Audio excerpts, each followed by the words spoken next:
Well, I've been a nurse since the mid-'80s, and there really wasn't any kind of language or space for your own emotions or the ability to process it. As a former ICU nurse, you just had to be tough and deal with things. The Code Lavender program is a program designed to support staff in times when the job is really too stressful and they need an outlet to talk about their experience with either a group of their peers or individually. There was a really traumatic code situation on the obstetrics unit, ended very sadly. I, as well as most of the staff that were there, were quite shook up by it.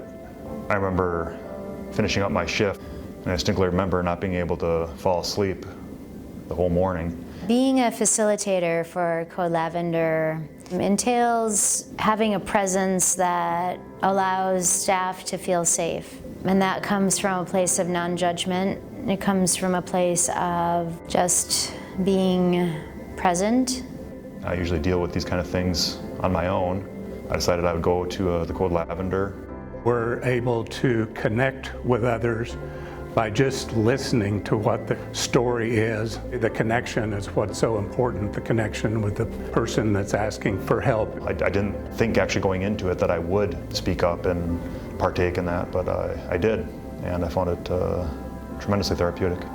And so I think the hardest part of the whole Code Lavender was actually taking that step to just show up. Once you do and you get there, the unity presents itself. And I feel like Code Lavender is one of the ways that I can support caring for other staff members. I think the facilitators that we have, I'm immensely proud of them and the work that they do.